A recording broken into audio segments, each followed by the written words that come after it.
श्री राम तुझको नमो नमः, नमो नमः श्री राम तुझको नमो नमः श्री राम तुझको नमो नमः, नमो नमः श्री राम तुझको नमो नमः, नमो नमः श्री राम तुझको नमो नमः, नमो नमः श्री राम तुझको नमो नमः, नमो नमः नमो नमः नमो नमः नमो नमः नमो नमः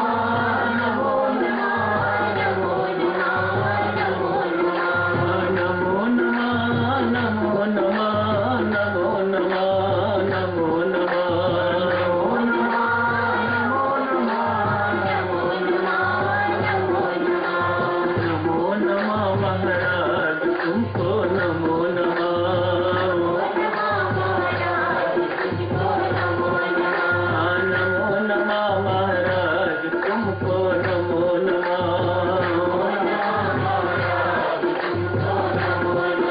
नमो नमः महाराज तुमको नमो नमः, नमो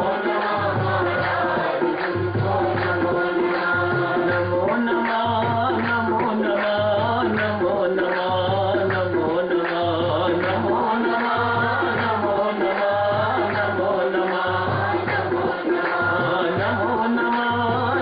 गुरुदेव तुमको नमो नमः, नमो नमः गुरुदेव तुमको नमो नमः,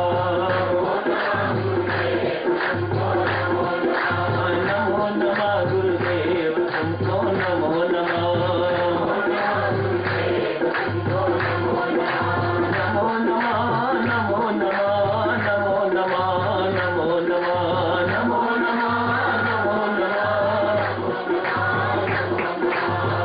नमो नमः नमो नमः नमो नमः नमो नमः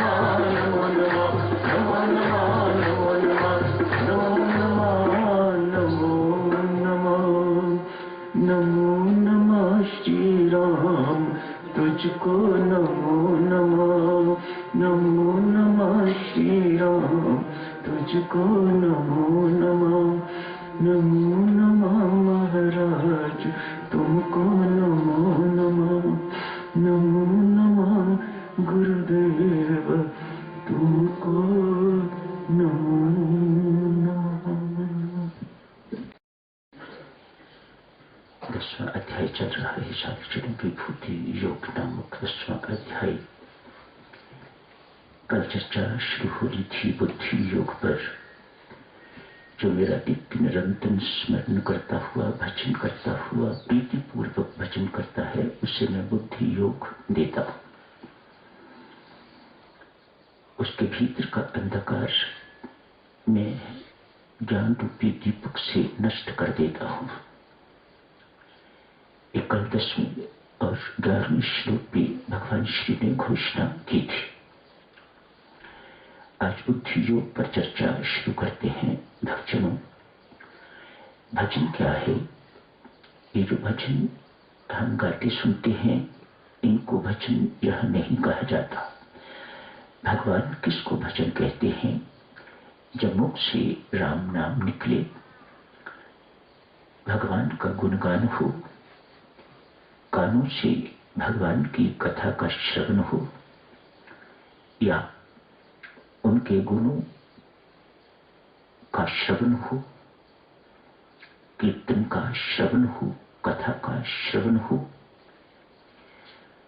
इन हाथों से परमात्मा के साकार रूप की सेवा हो। ये सारा संसार परमात्मा का साकार रूप है। इन सबकी इन हाथों से सेवा हो। पांव सदा सन्मार्ग पर रहें।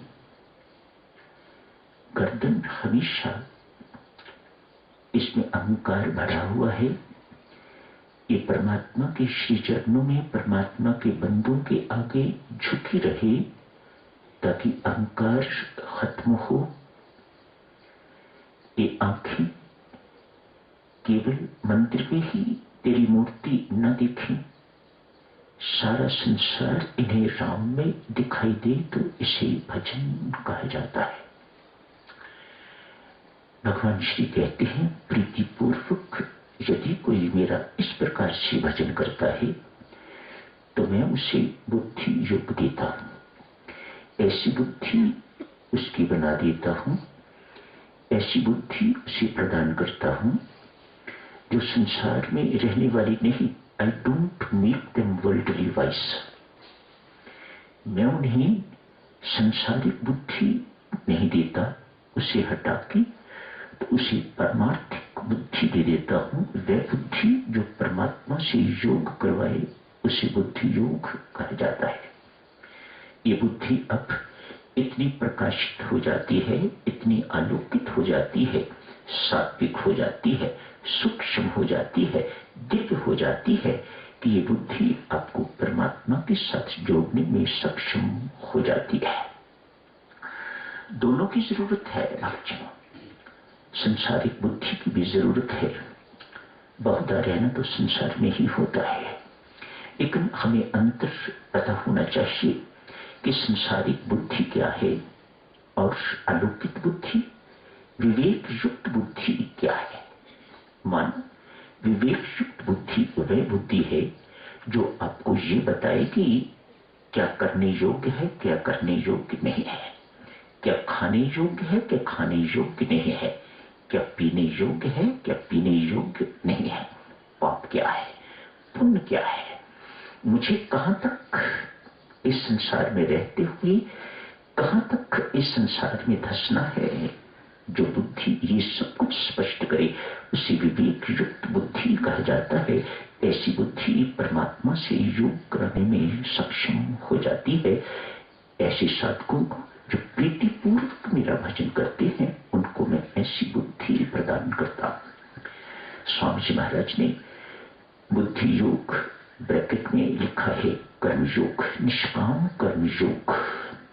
जो कर्मयोग करने के लिए, मानो ऐसे कर्म करने के लिए बुद्धि प्रेरित करे जिससे हम परमात्मा से जुड़ सके, उसे कर्मयोग कहा जाता है। जो बुद्धि कर्मयोग करने की, निष्काम कर्म करने की, यज्ञ अर्थ कर्म करने की प्रेरणा दे उसे बुद्धि योग कहा जाता है। सामान्य बुद्धि क्या है? संसारिक वर्ल्डली वाइज। आज एक राजा ने घोषणा की है, कोई ऐसा उपाय किया जाए जिससे मुझे ये सारे का सारा संसार, सारे का सारा ब्रह्मांड, सागर, व्यास नदी, ये पर्वत, ये पेड़, ये बंदे, पशु पक्षी इत्यादि सब हरे ही हरे मुझे दिखाई दे। घोषणा कर दी, जो ऐसा कर देगा उसे 1 लाख रुपया इनाम मिलेगा। उन दिनों 1 लाख की ना जाने कितनी कीमत होती होगी। अतएव सब अपनी अपनी बुद्धि का प्रयोग कर रहे हैं। चिंतन शुरू हो गया। राजा साहब से 1 लाख रुपया मिलने की उम्मीद है।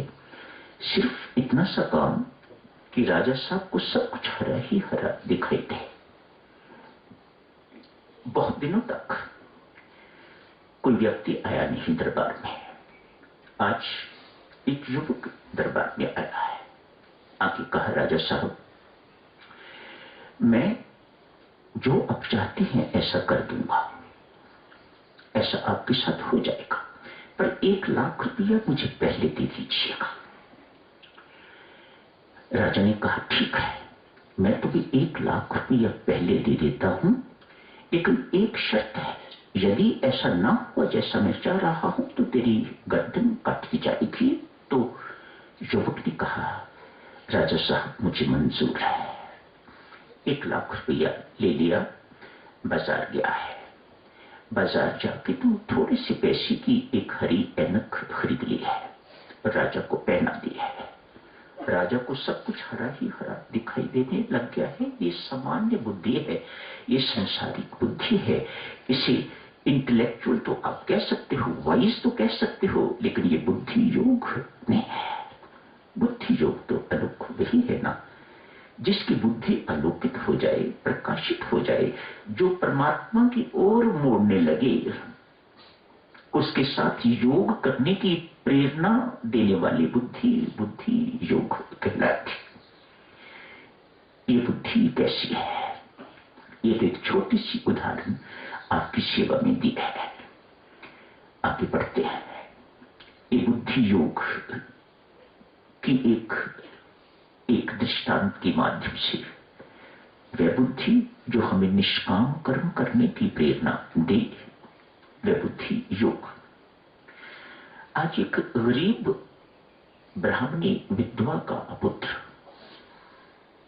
गरीब भी है, विधवा भी है, आग्रह कर रहा है। ये पुत्र अपनी मां से बार बार कहता है, मां मुझे राजा साहब से मिलना है। जितनी बार भी ये मां को ये कहता है, मां उसे निरुत्साहित करती है, बेटा हम गरीब आदमी हैं, छोटे आदमी हैं, हमारी कोई जान पहचान भी नहीं, कोई पहुंच भी ऐसी नहीं जिनके माध्यम से हम राजा साहब को अप्रोच करें और तू उनसे मिल सके। लेकिन ये पुत्र किसी भी कीमत पर मानने को तैयार नहीं, बहुत आग्रह कर रहा है, कुछ भी हो मां, मुझे राजा साहब से मिलना ही है। ठीक है बेटा, मैं तुम्हें एक युक्ति बताती हूं। राजा साहब का महल तैयार हो रहा है, वहां जाके नौकरी कर, लेकिन कुछ लेना नहीं, कोई वेतन नहीं लेना, मजदूरी नहीं लेनी। वेतन मजदूरी ही है ना, छोटी मजदूरी कहो, बड़ी मजदूरी कहो, लेकिन है तो मजदूरी ही। छोटा मजदूर, बड़ा मजदूर, सड़क पर रोड़ी का कूटने वाला, टोकरी ढोने वाला, मिट्टी उठाने वाला मजदूर, उसको मजदूरी मिलती है। तो डॉक्टर क्या है, डॉक्टर भी मजदूर है, बड़ा मजदूर है, उसको बड़ी मजदूरी मिलती है। एक ऑफिसर क्या है, वह भी मजदूर है, बड़ा मजदूर है, उसे बड़ी मजदूरी मिलती है। कर्मचारियों को 1 महीने के बाद मजदूरी मिलती है, इन बेचारों को रोज के रोज मिल जाती है, पर हैं सब मजदूर। जब तक निष्काम भाव से कर्म नहीं किया जाता, उसे सेवा नहीं कहा जा सकता, वह मजदूरी ही है। आज तक हम मजदूरी ही करते रहे हैं, नौकरी की तो मजदूरी की, जहां जहां जो कुछ भी किया, जहां जहां भी हम कुछ दे के तो लेते हैं, उसे मजदूरी कहा जाता है। जहां करके कुछ लिया ना जाए, उसे निष्काम सेवा कहा जाता है। आज मां इस पुत्र को प्रेरित कर रही है, बेटा जाके वहां सेवा कर, कुछ लेना नहीं। पुत्र के दिल में बात बैठ गई, जाके काम करना शुरू कर दिया, काम मिल गया। बिना पैसे के किसको काम नहीं मिलेगा, जिसने कुछ लेना ही नहीं बदले में, आओ करो काम। राजा साहब के महल बनाने में ये युवक लग गया है, नौकरी लग गई है इसकी, मजदूरी करनी शुरू कर दी है। कुछ दिन व्यतीत हुए और उनसे अधिक काम करता है। खून में कुछ इस प्रकार का होगा, मैं तो यूं कहूंगा परमात्मा अपनी कृपा का इसे पात्र बनाने जा रहा है, तभी ये बातें हुआ करती है, अन्यथा नहीं। अन्यथा आदमी ऐसे ही सामान्य जीवन व्यतीत करता रहता है। जब परमेश्वर की कृपा होती है, परमेश्वर की प्रेरणा होती है, जब वह परमात्मा कृपा करना चाहता है किसी के ऊपर, तो हमारे पांव सत्संग की ओर मुड़ते हैं, संतों की ओर मुड़ते हैं, परमात्मा की ओर मुड़ते हैं। ऐसे नहीं होते। आज इस बालिक, इस युवक को अधिक काम करने की प्रेरणा बिना कुछ लिए। अतएव मंत्री इत्यादि इसे देख के बहुत प्रभावित हुए। कहा, राजा साहब, एक युवक आया हुआ है, बहुत काम करता है, ईमानदारी से काम करता है, तत्परता से काम करता है, लगन से काम कर रहा है, लेकिन कुछ ले नहीं रहा। खाना खा के आता है घर से, घर जाके खाना खाता है, यहां से कुछ नहीं लेता। राजा साहब ने ये बात सुनी, मन में इच्छा जागृत हुई, ऐसे युवक को देखना चाहिए। उसे बुलाया गया है। राजा रानी दोनों बैठे हैं। युवक को देखा, बड़ी मीठी वाणी है, बड़ी कोमल वाणी है, शरीर बहुत अच्छा सडाऊ कोमल शरीर है, सुंदर शरीर है।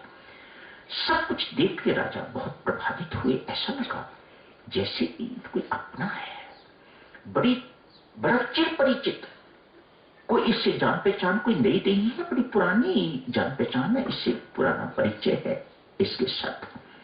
अतएव मंत्रियों को कहा, आज से युवक ये हम दोनों की निजी सेवा पर नियुक्त किया जाता है।